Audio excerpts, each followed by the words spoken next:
What? Just say, yeah, I was like, no, but I mean, like, we being the sun, like, Are you alive? yes. Are you alive? Yes. Yes. Yes. Are you the travelers? Yes. Yes. Approach the table, please.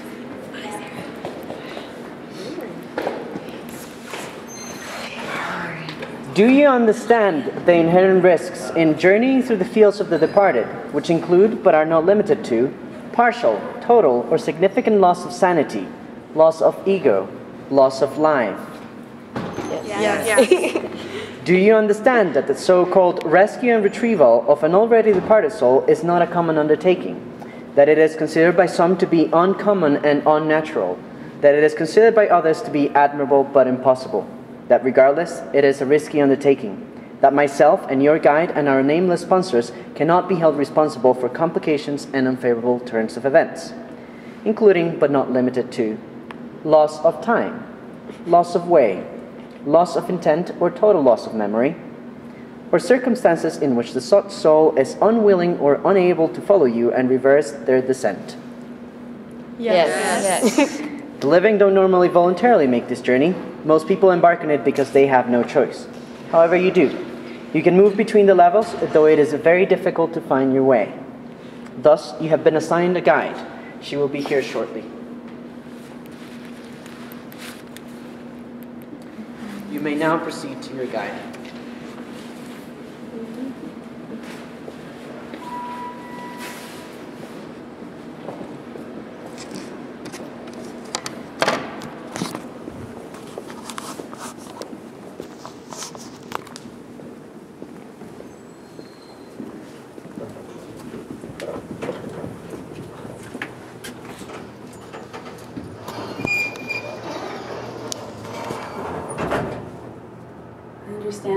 You're on a mission, looking for a departed soul? Yes. It's very brave. I'm going to try to help. I'm going to follow a path from here on down and make a descent. And first I thought I'd beseech the help of two of the more powerful things we have down here.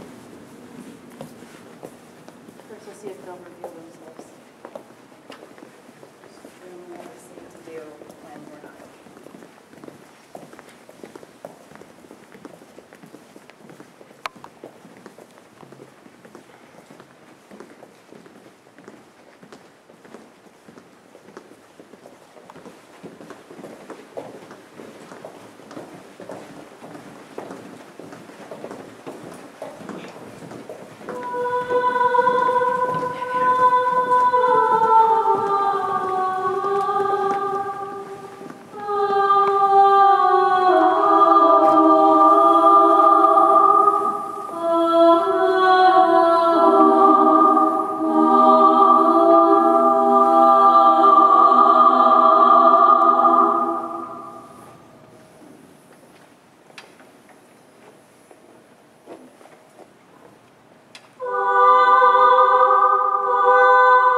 the living branch? You should think that.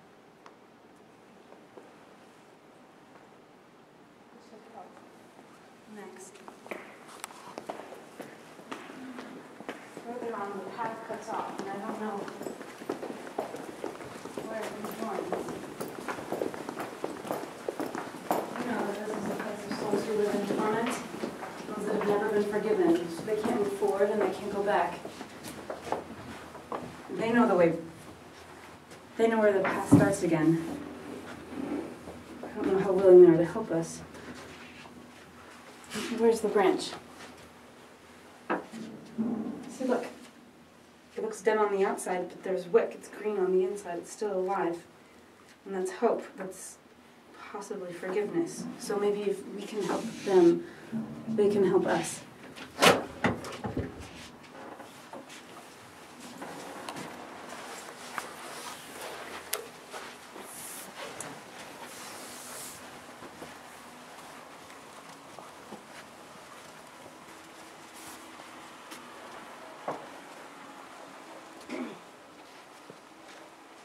Don't touch the shadows.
Oh, I know this place.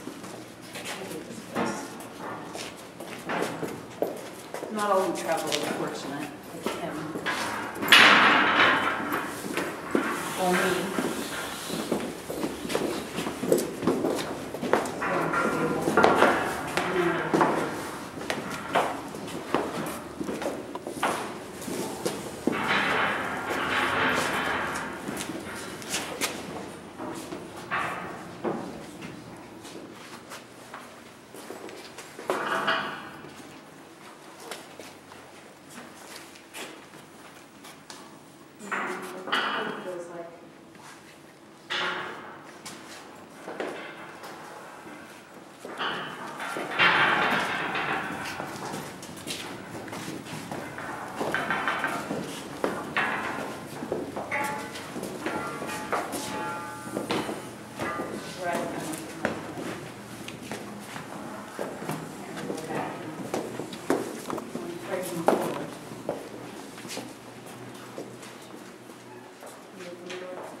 Travelers, please have a seat.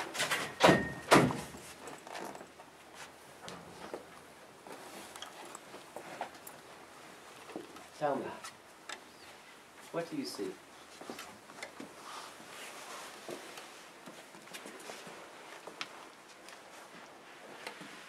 see a half-eaten loaf of bread and some fruit that I and inherently eat. What do you see? I see fruit. I see bread. I see wine. I see a beautifully placed table dressing. Isn't it? I do believe so. You see many individual items, but do you see one individual whole? Can you tell me what one thing we have before us? A banquet of sorts. A banquet Of sorts. of sorts. I find a banquet of sorts a more fitting gesture than erecting a monument in their memory. Yeah. You men and women are like music. Songs are transient, and you are, and the one you seek is transient as well. Therefore, they cannot be honored by things which are permanent or unchanging. Only by that which grows and transforms, blooms and wilts, comes only to go. Your friend is as perishable as a bowl of flowers,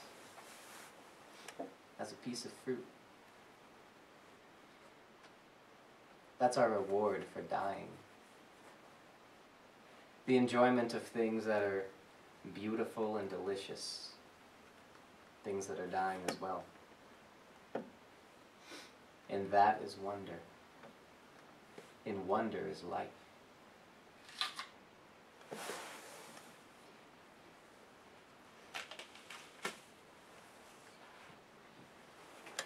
I must say, you look a little bit nervous, traveler. I'm a bit nervous. You should relax some. This is a place of transition. Is it not exactly what you expected the underworld to look like? Not at all. Tell me then, what did you expect? I expected, like, more fire and anger and just people everywhere, and it's so sparse and strangely pleasant. It is strangely pleasant here. But that pleasantness makes it all the more unsettling. The fire and the people and the torture. All of that are variations on a single theme that is prevalent throughout your world's mythologies and fables. Right. That's why I was looking at. The single theme is a theme of pain. Except the pain in hell is not a special kind of pain. It is not unique. It is merely the echo of the pain you experience on earth. It is a pain derived from the impossible need to change things, to control things. It is a pain that comes from the realization of your own limitations. It is a pain that stems from your infinite imagination's impossible comparison to your weak, fragile body. It is a pain that comes from the fact that you are subjected by time, by space, by your fellow man. It is a pain that comes from the fact that you are not God, that you are human. One human amongst one planet, in one galaxy, in the vast, uncaring, unresponsive ocean of the universe. Tell me, traveler, tell me why humans experience such pain.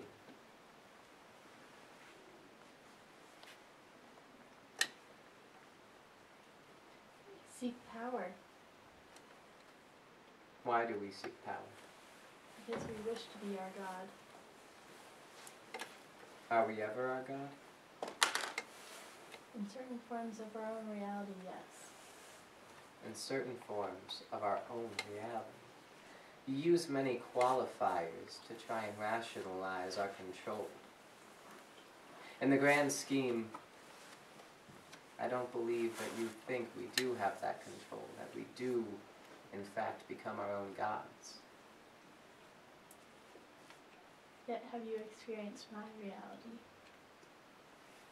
I have experienced my own. That is as far as I can know. That is as far as you can know. Mm-hmm.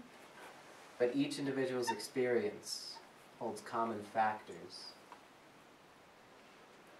One of those factors is pain. It is inescapable. It is a simple fact of life. Yet the necessity of pain somehow still doesn't relieve us of the fear of it. We know that we have to experience pain. We know that we have to live with it. Yet we still fear. We still run and hide from it. I've seen this through every human that has passed through these walls. It has convinced me that it is an odd behavior, an irrational belief. And these irrational feelings, the only cure for them is an irrational cure. And the most powerful, the most irrational of all cures, traveler, is love. For when you love someone, a shard of your soul breaks off and embeds itself in them. You don't feel the loss at the time because they are still in the same world as you. But as that loved one departs, that loss becomes physical. Suddenly that gap exists. That void is present in yourself. Tell me, traveler, have you experienced this loss?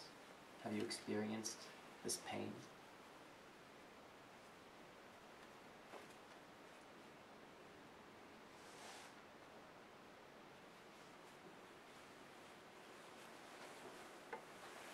Fellow travelers. No. Have you experienced this loss? I Have you? Tell me of this.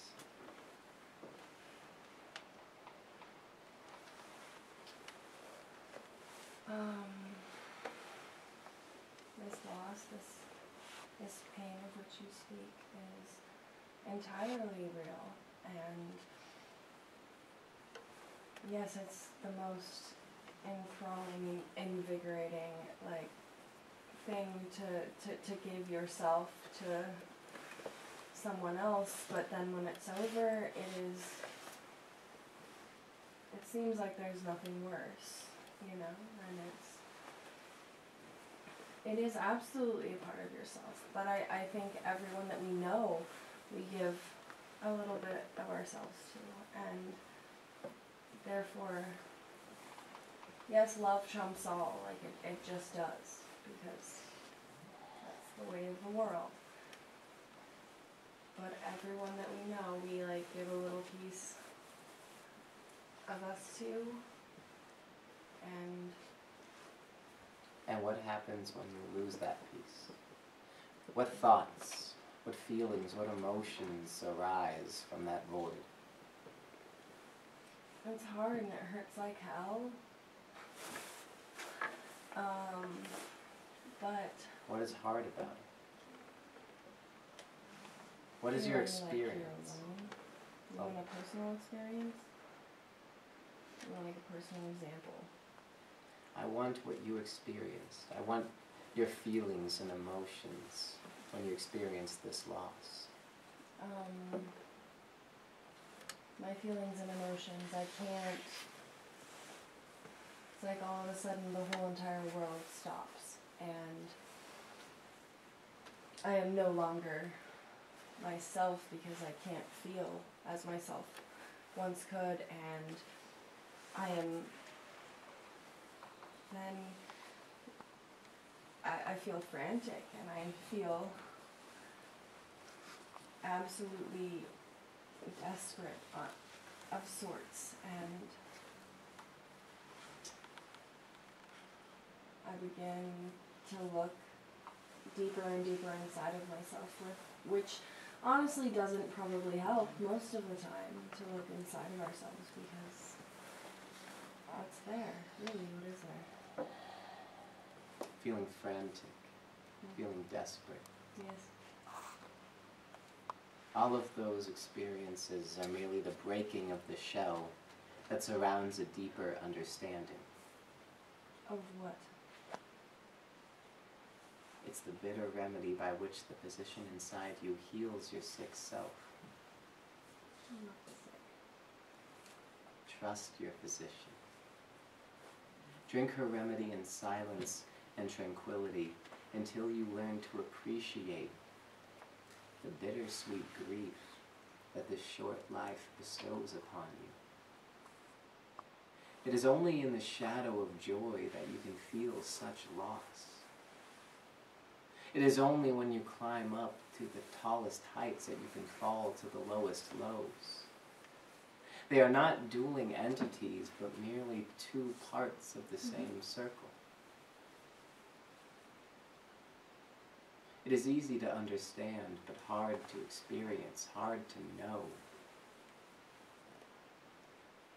You have to fortify your mind, fortify your heart, and fortify your soul with the knowledge that you can enjoy sweet, beautiful things as they exist. You can taste their succulent nature, and not let the fact that in several days' time they will rot away and die ruin the experience. Learn to see life in the shadow of death, and death as the shadow of life, traveler. Take this wisdom and proceed to the next room. I will, thank you for your wisdom.